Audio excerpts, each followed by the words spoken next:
Hello everyone, I'm Jamie, and today I'd like to share an intriguing story about my mother-in-law, Sarah. Currently, Sarah has very little influence in our lives because we've made the difficult decision to cut ties with her. Getting to this point of no contact was far from easy. Sarah epitomizes narcissism. While I'm no psychologist, she exhibits all the classic signs of a narcissistic personality. To put it bluntly, Sarah is self-centered and thoroughly unpleasant, always prioritizing her own needs above all else.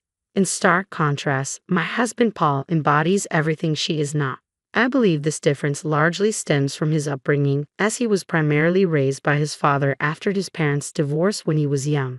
Tragically, he only reconnected with Sarah after his father passed away from a terminal illness.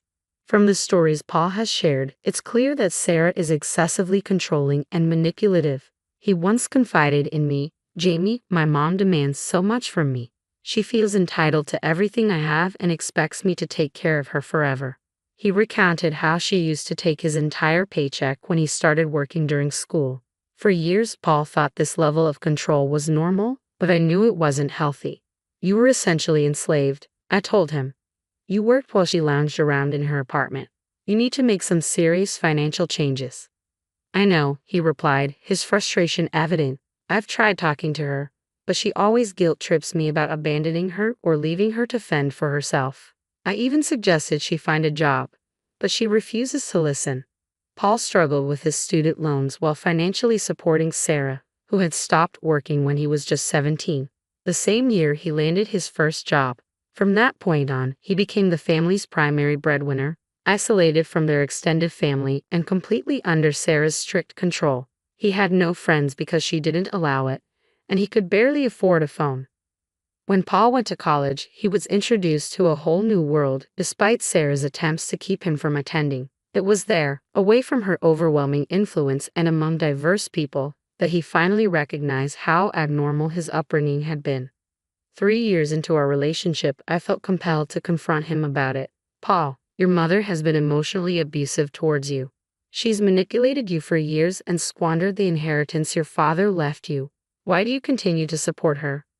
"What can I do, Jamie?" he replied, his voice heavy with resignation. "She's still my mom. After years of hearing that she deserves my money, it's hard to break free.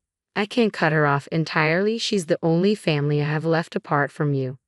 "I understand that," I said gently, "but you need to reconsider your situation. You're drowning in debt. How much longer can you keep this up?" Paul didn't have an answer. He realized that continuing to support Sarah meant he'd never escape his financial burdens, which made me question our future together. I was acutely aware that Sarah could become a significant obstacle, potentially trying to stake a claim on everything we owned. She already resented our relationship, saying things like, "Don't think you can take my son and his money. I'm his mother and the only one who deserves his things. You're just a gold digger trying to steal him away." "You need to stop relying on Paul," I retorted. "He's an adult, and so are you. You're perfectly capable of taking care of yourself." "Shut up, girl. Don't tell me how to live my life. I won't lose my lifestyle to someone like you.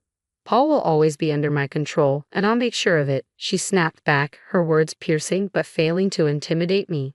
Unlike Paul, I had a strong backbone and a knack for subtle revenge, which empowered me to handle Sarah without letting her harm us too deeply, even if I often endured her insults. As time went on, I found Sarah increasingly bearable. Both Paul and I completed college. I began working at a studio while Paul secured a fantastic position as a graphic designer. Despite his challenging upbringing, he was a dedicated student who achieved significant success. However, Sarah continued to exploit his finances without remorse. When Paul and I got engaged, Sarah was furious. She accused him of marrying a gold digger and expressed her worries about her own welfare. "How can you even think of getting married now? You still need to take care of me. This would be a terrible financial decision." "Mom, I'm already taking care of you, and getting married won't change that," Paul reassured her, but Sarah remained unconvinced. "But your wife will take all your money. You'll have nothing left for me. She doesn't earn much, and her mother is no help either. They'll just become a burden to you." "Excuse me, but my mom and I can manage perfectly well on our own." "We don't need to rely on your son," I interjected calmly, though her accusations stung. I held back the urge to tell her that she was the real financial burden. I knew that would only spark a pointless argument. I preferred to maintain the peace. Sarah saw my silence as an opportunity to further insult me and my family. My family, valuing respect and dignity, chose not to retaliate against her barbs, opting not to stoop to the level of arguing with a narcissist. Despite Sarah's attempts to sabotage our wedding plans, Paul managed the situation well. Although it frustrated him, he couldn't bring himself to completely sever ties with her. After our wedding, we settled into our new home. The specifics of how we acquired the house aren't relevant right now, but when Sarah found out, she was livid. She called me seething. "So, you've already started messing with my son's money? Buying expensive houses without even discussing it with me?" "I have no idea what you're talking about, Sarah. Besides, how Paul and I manage our finances is none of your business," I replied, standing firm. I cut the conversation short, replying firmly. Sarah's resentment was palpable. "You think you can live in a big house while I'm stuck in this small rented apartment? Mark my words, Jamie, you won't enjoy my son's house alone." At the time, I brushed off her threats. She had a knack for making dramatic statements, and I had learned to ignore her, refusing to give her the reaction she craved. That was until one day when something alarming happened. While I was at work, my mom called, sounding puzzled and concerned. "Jamie, why is your stuff at my house? Did something happen with Paul?" "What are you talking about, Mom? Nothing is wrong between us." "How do you know it's my stuff?" "The moving guys told me your name," she explained. This unexpected turn of events hinted at Sarah's deeper meddling, a dark reminder that my strategy of ignoring her might no longer suffice. "Jamie, your boxes arrived here with your name and address on them. I've opened a few, and they're filled with your clothes. What's going on? Did the movers say who sent them?" My heart sank with a dreadful suspicion. "They mentioned someone named Sarah," she replied, her voice laced with concern. "I think you should come home right away and sort this out." Taking her advice, I left work in a hurry and rushed home. As I stepped into my bedroom, a shocking sight greeted me. My drawers and closet were empty, even my bath products were gone. I was stunned. Descending to the living room, I found Sarah sitting there with a smug expression on her face. "What the hell is going on, Sarah? Why did you touch my stuff and send it to my mom's house?" I demanded, struggling to keep my composure. Her response was chilling. "I'm here to set things right. From now on, only the homeowner and his mother will live in this house. A mother always has more rights than a wife. It's unfair for you to live here." "What are you talking about? You're out of your mind." I shot back, my anger rising. "Since the house belongs to my son, only he and I will stay here. You need to leave and go to a house that's in your name." "So, you're saying only the person who owns the house should stay here?" I clarified, trying to comprehend her twisted logic. "That's exactly right," she replied, a triumphant glint in her eye. "What I mean is, since I've already sent your stuff away, you can just leave. Don't worry, my son and I will be very happy here," she declared before turning and heading upstairs. I was furious at her audacity, unable to believe she was trying to throw me out of my own house. This house was in my name, and I was the rightful occupant. I couldn't let her force me out without taking action, so I made a strategic call. I immediately phoned Paul, urging him to come home as quickly as possible. He assured me he'd be there soon. When my mom arrived to check on the situation, we were both deeply unsettled, but I knew we needed to stand our ground against Sarah's outrageous attempt to usurp our home. When Sarah saw my mother, she was visibly flustered. "What the hell, Jamie? Why is your mother here? I told you that you and your family can't be here. I've already sent your stuff to your mother's place." "Then why is she here?" I replied with a smirk. "Well, you said that from now on, only the homeowner and the mother can stay here. So I called my mother and invited her over. This house is owned by my son. You should not be here." Sarah countered sharply. "I demand that you leave immediately." I couldn't help but laugh, finding the irony delicious, and my mother joined in. Though I was angry, the laughter provided a welcome relief, reminding me of what needed to be clarified next. Once we composed ourselves, I turned to Sarah with a calm demeanor. "Just for your information, my dear mother-in-law, this house belongs to me," I began, my tone even but firm. "Yes. This house is in my name. It was part of my inheritance from my grandfather, who passed away recently. You can't be telling the truth. I don't believe you. This house cannot be yours. I know my son got this house for you." Sarah sputtered, disbelief etched across her face. "Just wait till he comes home and shows you your place. I will not tolerate you keeping me away from the house. Sarah's confusion was met with a blunt correction from my mother. She's telling the truth, Sarah. You have some messed up logic about deserving your son's things. Even if the house is Jamie's, you shouldn't be so entitled. Jamie is Paul's wife and is equally entitled to his assets. I don't take advice from freeloaders, Sarah snapped at Rebecca. I suggest you keep your mouth shut. As for Paul, I will stay with him and ensure he divorces Jamie soon. Just a few minutes later, Paul walked through the front door, clearly bewildered by the sight of his mother standing in the middle of our living room. He looked even more puzzled to see my mother, whom I hadn't told him I invited over. Hey, guys, what's going on here? He asked as he entered. Jamie, you told me to come home soon.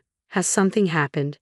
Something has happened, Paul. Your overbearing mother and her mother are trying to take over your house, Sarah declared dramatically. Paul, taken aback, responded firmly, Mom, what the hell is going on? Why would you disrespect my wife and her mother? They're right here. He then turned to me, giving me the floor to explain. Let me tell you what happened, I began, ready to unveil the absurd scenario Sarah had orchestrated. Paul stood in the middle of our living room, utterly stunned as he processed what I had just explained. Oh my God, are you serious? Mom, did you pack up Jamie's belongings and send them to her mom's house? Did you come into our home and move our things? Who gave you the right to do that? I'm just trying to help you, Sarah protested, feigning innocence. You need to reconsider your marriage. I've been telling you not to tolerate her freeloading behavior. Trust me, I can find you a better wife. Mom, I've told you so many times not to interfere in my marriage. Why are you still doing this? Paul's voice was firm, his frustration clear. I'm standing up for you. Your wife will drain your finances if you don't end this. That's why I moved into your house. I'm going to stay with you. You need to stop saying it's his house. I interjected firmly. Sarah, I've already told you this house is mine. If any mother is staying here, it will be mine. Paul looked exasperated as Sarah continued her tirade. Look at what your witch of a wife is saying. I told you she's a gold digger. She's already claiming this house is hers. Mom, stop insulting Jamie. This is ridiculous. Paul snapped, his patience worn thin. She's right, the house belongs to Jamie. It was part of her inheritance after her grandfather passed away. Sarah's face turned ashen as the truth finally dawned on her. My mother chuckled slightly from the corner, enjoying Sarah's discomfort, while Paul looked like he was on the verge of losing his temper completely. Desperate to regain her composure, Sarah scrambled for another angle. It doesn't matter, since you two are married. This house is yours too, Paul. I have the right to stay here. Why should I live in a rented apartment when you have a house? I won't let Jamie take everything from me. You need to kick her out, Sarah insisted stubbornly. Mom, you need to leave, Paul declared, his voice rising with each word. I've had enough of you meddling in my marriage. No matter how much you dislike Jamie, I am not leaving her. I've made that abundantly clear. You've gone too far with your antics. There's no way you're staying here. Your wife is blackmailing you with the house, Paul. You can't stay with her. Trust me, it'll be so much better if you divorce her. I can find you a new wife. Sarah tried to manipulate the situation further. The tension escalated, and chaos ensued. Paul began shouting at Sarah, his anger boiling over, while I joined in, equally furious at her outrageous behavior. It was clear that this confrontation was reaching a breaking point. Finally, fed up, I took decisive action and kicked Sarah out. She looked desperately at Paul for support, but he couldn't even meet her gaze. I stormed to the guest room, grabbed her suitcases, and threw them out the door alongside her. Sarah spent a solid hour weeping on our doorstep until I warned her I would call the police if she didn't leave. Eventually, she got up and left. Inside, Paul was overwhelmed with guilt and began to apologize profusely. My mother discreetly slipped into the kitchen to give us some privacy. Jamie, I'm so sorry. I should have cut ties with my mom a long time ago. All these years, she kept attacking you, and I still allowed her into our lives. I thought she might change and accept you as my wife. But it's clear now that she never will, he lamented. Paul, I understand she's your mom, and you felt a duty to take care of her. But her behavior has been unbearable. She tried to kick me out of my own home, I replied, my voice firm yet weary. I know, Jamie, and I can't believe she went that far. But don't worry, she won't get away with this. I'm going to stop supporting her financially. She doesn't deserve my kindness after what she's done. You won't have to deal with her again. Paul promised, his tone resolute. We spent a long time discussing our boundaries and expectations moving forward, reaching a solid understanding that brought me considerable relief. To lighten the mood, my mother stayed for lunch, and we ordered some delicious meals through DoorDash. Despite the morning's upheaval, the day turned out fairly well, aside from my belongings being displaced. It was, in a way, satisfying to finally show Sarah that her behavior was unacceptable. My mother had spoken to the moving company, ensuring everything would be taken care of moving forward. When we arrived at her place and explained the situation, they agreed to return my belongings, though it would take some time. In the meantime, Sarah didn't stop her attempts to stir up trouble. She bombarded Paul with calls and sent me a barrage of texts, accusing me of controlling him and forcing him to cut her off. I shared all her messages with Paul, who was livid and found himself in several heated exchanges with his mother over the following days. It felt like we were trapped in an endless cycle of chaos. That cycle finally broke when we decided it was time to take legal action. We reported Sarah to the police, pressing charges for trespassing, theft, and harassment. The police were taken aback by the extent of her actions and took our complaints seriously. While Sarah hadn't been violent, her behavior was anything but rational. After the incident, we informed Sarah about the police report and had our lawyers begin the process of obtaining a restraining order. However, this didn't deter her. She showed up at our house, furious and unapologetic. "How dare you file a police report against me? I'm your mother, and I deserve respect. Paul, you can't do this to me," she screamed. "I'm done being quiet. What you did was a criminal offense. I don't care what the law says. I'm entitled to be in this house. You've even stopped paying me money. I have nowhere to go. You know I did my lease to live here. I demand you let me in and remove the police report." "That will never happen, Mom. Besides, you don't deserve my money after trying to destroy my marriage," Paul replied firmly. "Sarah, you need to stop shouting at our door. We decided that only the homeowner and her mother will stay here from now on. Since you are neither, you need to leave." My words pushed Sarah over the edge, causing her to have a breakdown right on our doorstep. Neighbors began peeking out of their homes, drawn by the commotion. At one point, a neighbor approached our front door to ask if he should call the police, but when Sarah lunged at him and shouted, he didn't hesitate to dial 911, letting them hear her outburst. My mother-in-law continued her tirade until the police arrived and arrested Sarah. This unfortunate spectacle provided us with the necessary evidence to secure a restraining order, especially since Sarah had also been harassing my mother. Then Paul suggested a surprising solution. "Jamie, I think we should let your mom stay with us for a while," he proposed. "Sarah knows her address and won't stop harassing her. She's becoming increasingly unhinged, and I'm worried she might escalate her behavior. It would be safest if Rebecca stayed here." "Are you sure about this, Paul? I don't want you to feel uncomfortable with her living here, and I don't think Mom would want to impose," I responded, concerned about how the dynamics might affect him.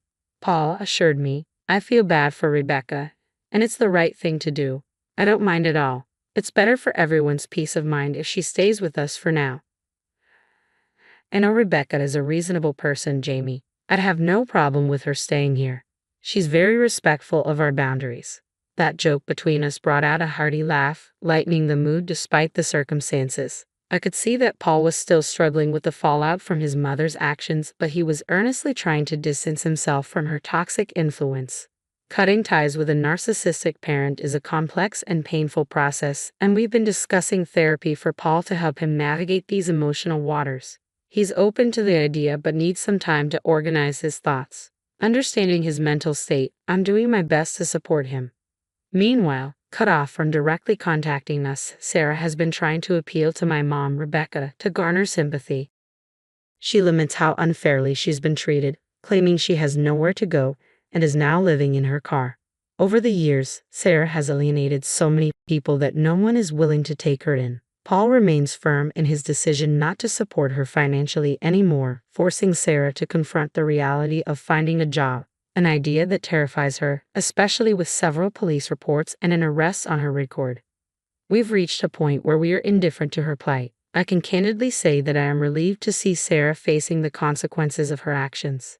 This tough love is long overdue, and while it's harsh, it's necessary for our peace and to finally bring some sanity back into our lives.